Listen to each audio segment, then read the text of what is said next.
Angie for the last 15 years. We met in Switzerland. We both were living in Geneva at the time. And I knew that she has two beautiful daughters who are very dear to me. They're like my own daughters. So we had a very good friendship in Switzerland, and I left some time ago, but yes, that's how we know each other. So I was the maid of honor. Angie called me in mid-January and asked me to book the 13th of February. And I said to her, the only reason you book somebody like that is probably a wedding, because normally you ask, are you available? So then she confirmed she was getting married. Then of course I wanted to know who and to know a lot of things. But I had a big concern that she's asking me to be in her bridal party, never mind her maid of honor, because I'm much older than Angie. So I was concerned about how I would fit in this bridal party. And we chatted, we talked, and she said, she talked about our friendship and what we had together in Geneva. And finally I said, okay.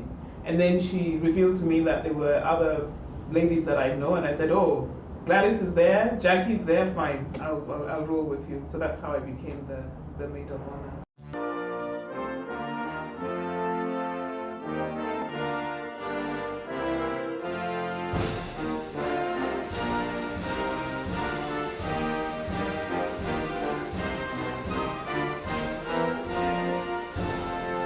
So two things Angie told me. Angie told me that her good friend Dr. Masitsa of Samantha Bridal was involved in her wedding, and she also told me that she had a wedding planner who I later met. This is Anne. So that for me, the last time I was in a wedding was many years ago. I won't tell you how many. But that for me meant that a lot of the responsibilities that a maid of honor used to carry when I was younger were taken by other people. So I had to Google to find out, so what does the role of a maid of honor play today? About Angie, I think I'll use the words of her younger daughter Zoe, who unfortunately was not able to come to the wedding. Zoe said to me that my mother is strong, she loves everybody, and she's very loyal. And I think with those words, the young child summarized what her mother is.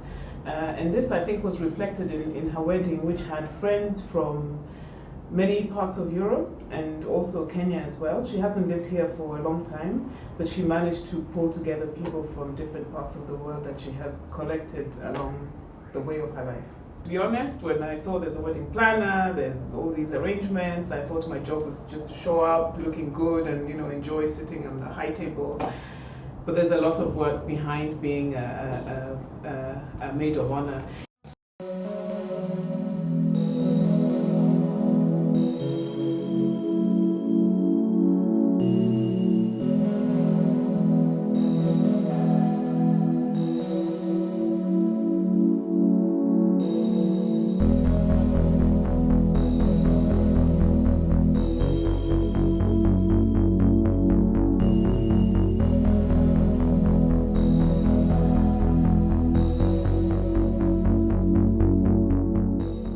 Well, my name is Bjarne, and I'm from Denmark, and I have been best man at the wedding with Angie and Niels, and I arrived about 2 days ago, and about 3 weeks before the wedding, Niels was calling and asked if I could be his best man.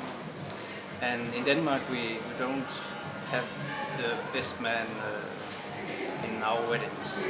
So I was asking Niels what the best man is, and he was told me that you have to stand by me at the church, and that was that.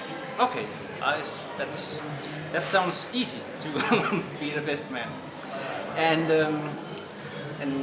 suddenly we're going to Angie's parents, and I was supposed to negotiate with the parents to buy the daughter.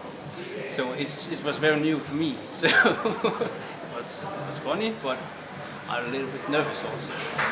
In this case, our bride was somebody who lives outside, so she was coming here and trying to get ready for her wedding, which is probably a very stressful event for any bride, and more so if you don't live here. Then she had obviously her family. She had to pull us together as her bridal party, get us to know each other, and then we had to use our own resources also and our own sort of yes, to come together as a so that when people come to the wedding they feel like, wow, this is a well organized event. And I think we did that quite well by and large.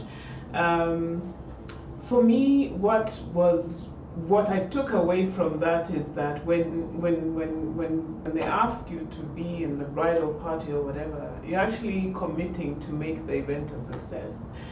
Much as you come thinking, I just need to look nice and be present, that actually you're a key player. All of you are key players in making this event a success. Brides are something else altogether. Yeah, and I think in that moment there's so much adrenaline that if you're not careful, your bride can take off in another direction. So we had to keep this girl focused, get her nails done, her hair done, get her ready. Limousine arrived. The gentleman's people arrived to ask for the girl. We were late, but we got in, and it was amazing. From the time that car started rolling, there was good music in the limo. We were driving through the streets of Nairobi, so you see people coming to look. They can't see inside, and you can see them. There was a man who was walking around the car, and then trying to see what's going on here. And then we were lucky that day there was not much traffic.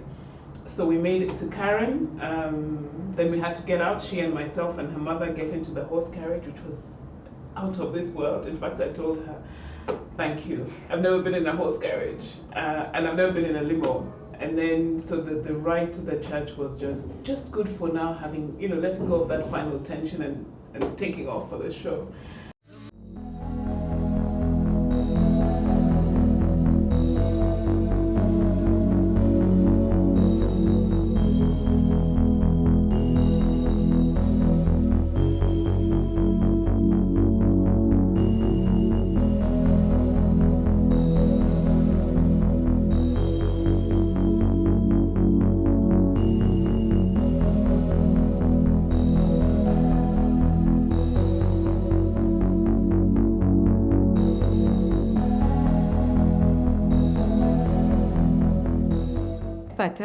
So my name is Anne Kehio, our Monia Creative Events and Chief Planner for Samantha Bridal.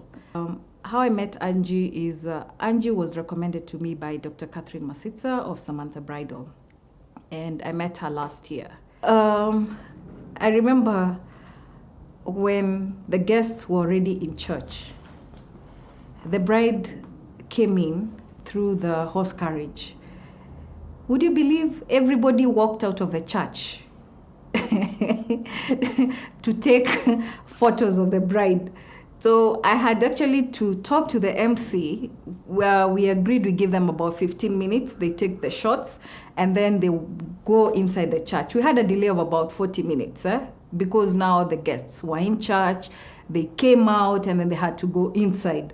And then by the time we are organizing the lineup, that took a bit of some time. But after they went in, I think the flow was continuous.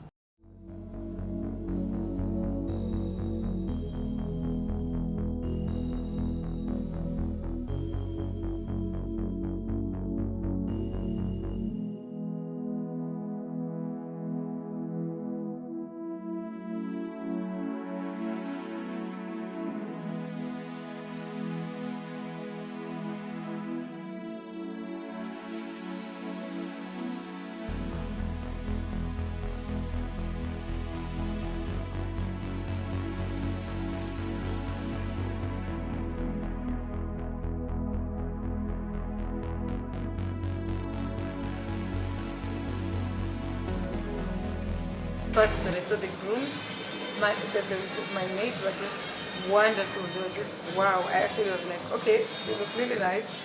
I hope I look that even better. Then when I saw the groomsmen, they were really fantastic. Really, I looked at them and I thought, wow, that's a very beautiful set of people who are, sorry, I don't know if I should say set of people, but They're just wonderful to see them there. And I remember telling my investment, wow, they look really nice. And they looked wonderful. And I was looking forward to seeing Niels, especially. And when I saw him, I was really happy. I was like, today I'm going to really say I do, because he's a fantastic man. I think I'm very humble and very lucky to have him as a husband. And it was really nice to see him in suits. I also love the fact that they had those suits, because you can wear it in every other occasion you do. And I know that's why I developed it better, because it's not a tuxedo to put away, but it's something that's really personal. So I think he was looking really hot. Looked around with his fedora. I thought, wow, that's the man. So I love it.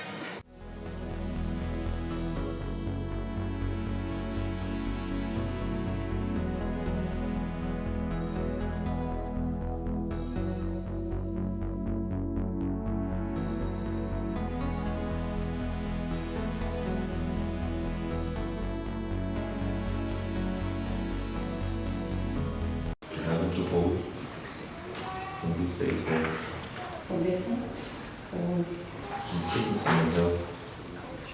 later, well, to finally stand there, something you dreamed about for a long time, to stand there in church and say all things to God and to your family and friends. Of course, I know she's beautiful, and the way she's dressed today just make her less beautiful. and when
up for Mr.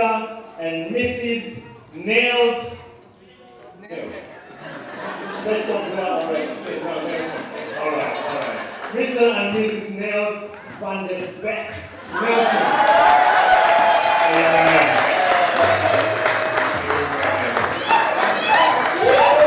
Today at the church, I was standing by Niels, and I was signing paper for that they were married. So that's not anything we do in Denmark.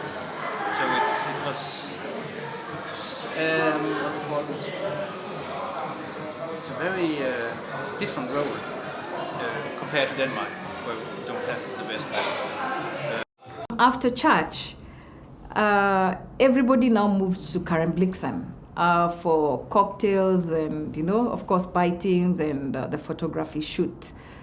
And it was quite an interesting bit, because people were interacting and they were catching up, And then the kids had a bouncing castle. They were also having a good time, especially the kids who were visiting, jumping onto the bouncing castle, and the crowns were there. That was really fun for the kids. Karembliksen, what Angie and Niels wanted was something, it's because it's a museum. So that has been sentimental to them. And because the parents were visiting, they also wanted the parents to go inside the museum and just see it. Yes. That is why I recommended Karembliksen for them. Yes. And then from there now we moved to the Norfolk Fairmount, and the party began. Yes. Can make the stars shine.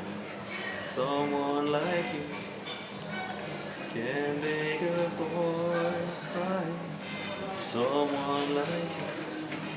Sure, it's hard to find someone like you to pull me through. It's nice. Somehow some kind of release. And all this we have planned for so long went well. And I'm just happy that we're finally here, we're married. We've been waiting for this for a long time, so I'm happy. I'm actually very happy that we've reached here today. I thank God for everything. And everybody here speaks together to make this happen. I started thanking everybody, you catch me for the camera, but anyway.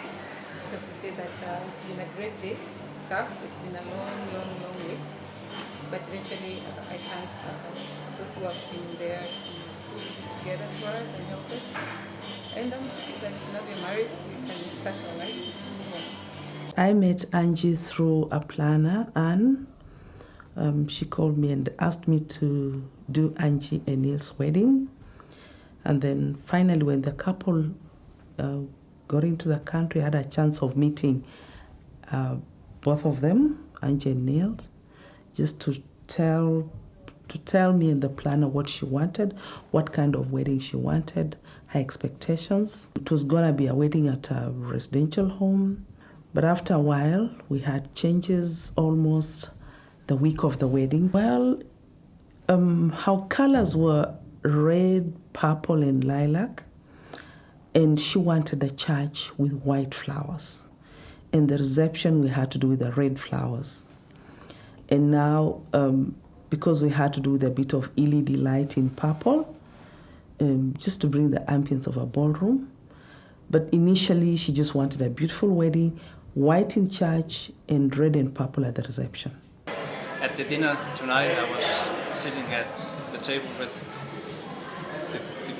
the bride, so it's not known in Denmark that we are sitting in different tables and just mixed. So it's very new for me. So, but have been excited to do.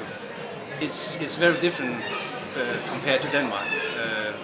In Denmark we are going to church and then we are going to reception and then the party at the evening. And compared to Kenya, it is not such a show, if you can call it that. It's more down on the ground. Yes, it's my first time, so I also thought it was a little bit crazy to have that kind of show. The limo and the security people, and it's kind of funny.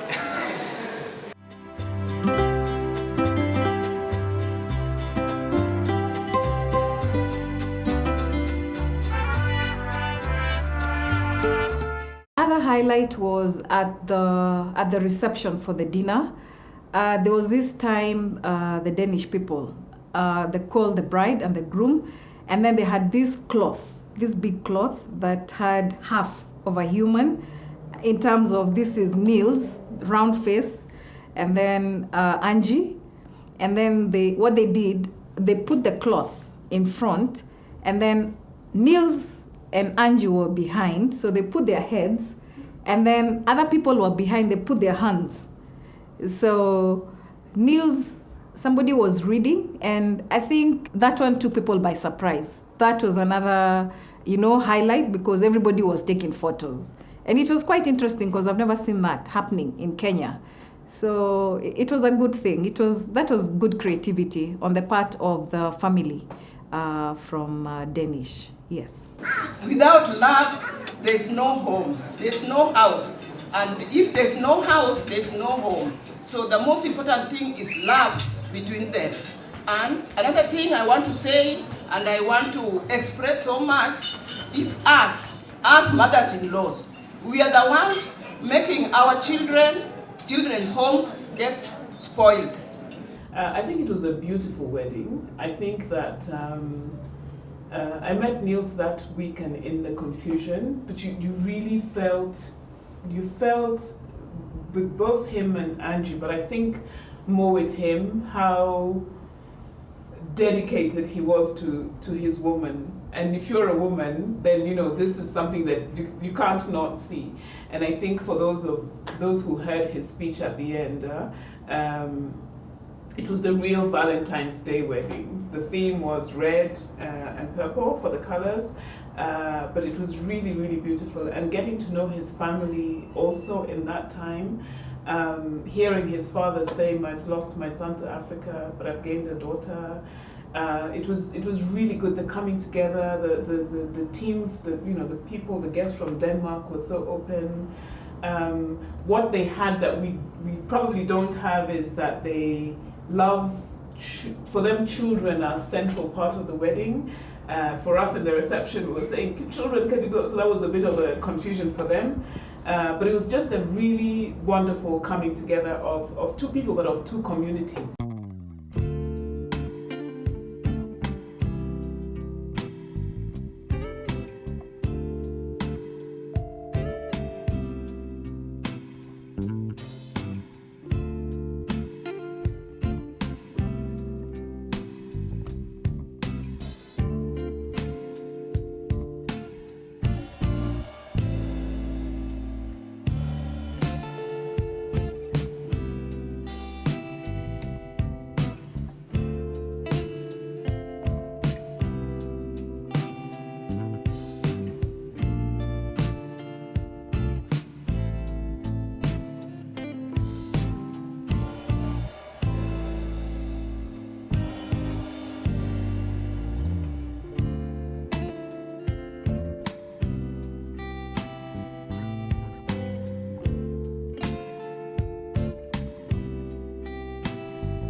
Having a wedding planner is priceless.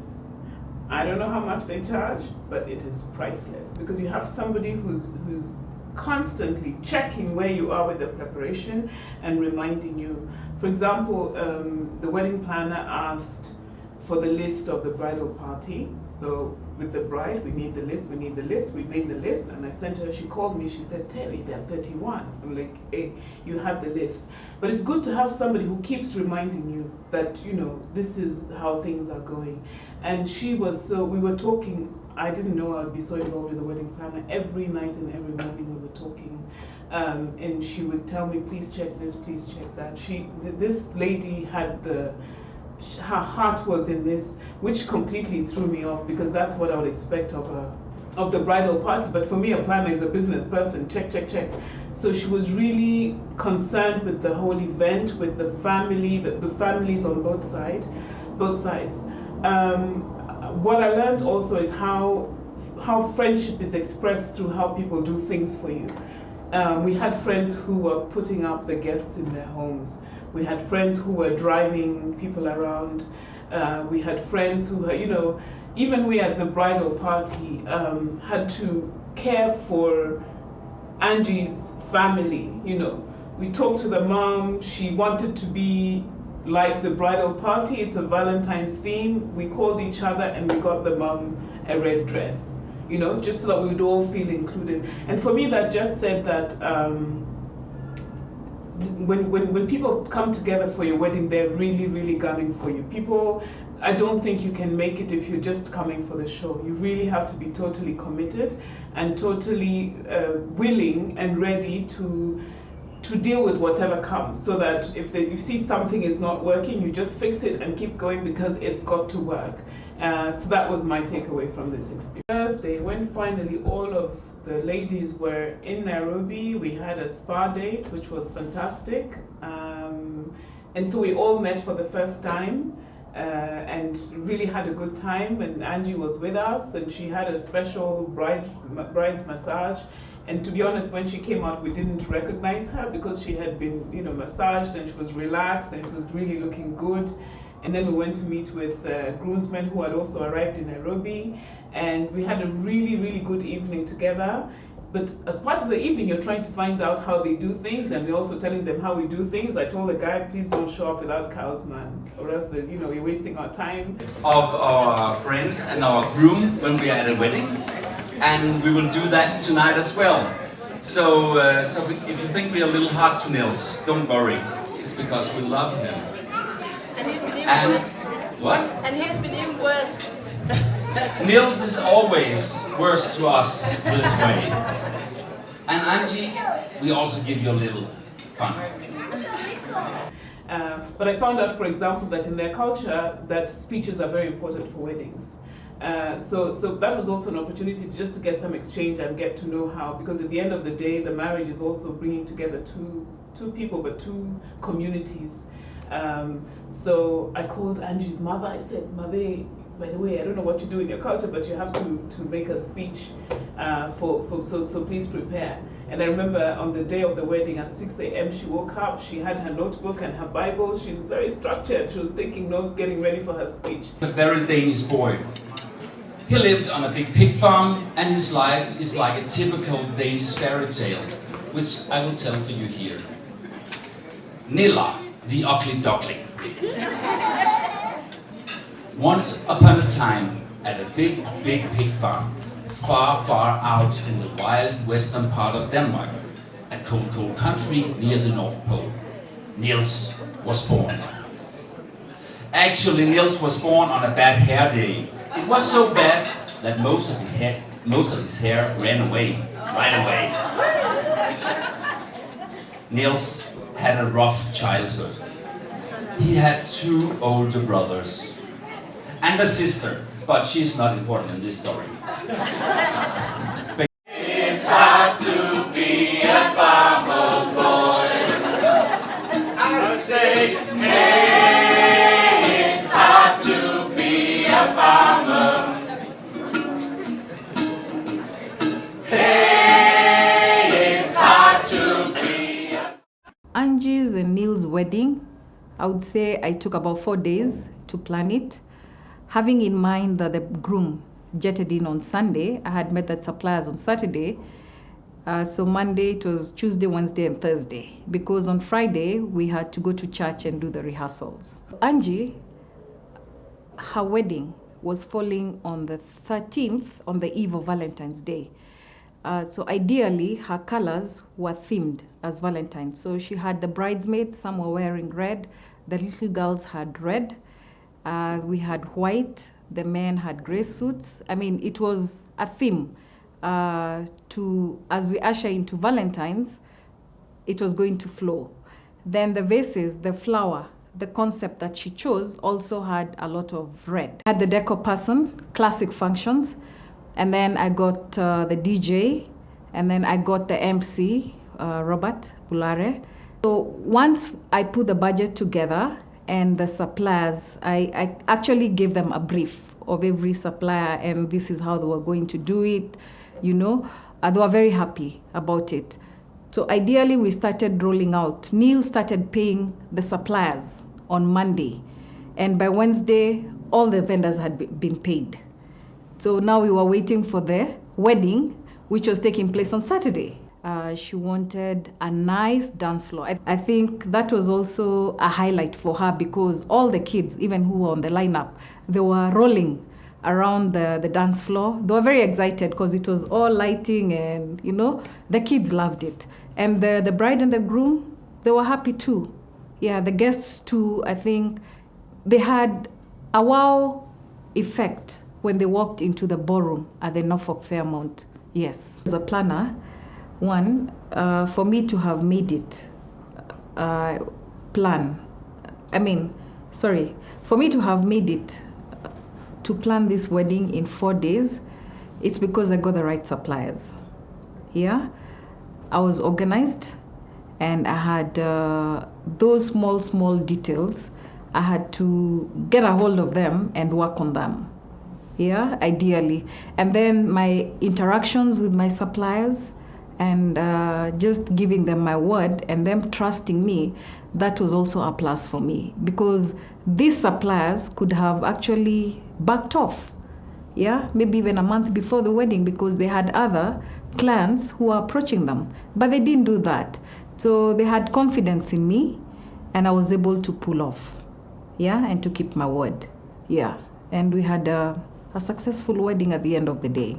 I think it's always good as a planner to choose the right suppliers, people you've worked with, people you've interacted with, and you can know that in case of anything, if there are any delays caused, they'll be able to stand with you. Because some suppliers, and I'll be honest, if you tell them we have this client and the wedding is on this day, and the client is willing to pay maybe 2 weeks, most of them will back out. Yeah, so it's just choosing your suppliers wisely, people who will not let you down.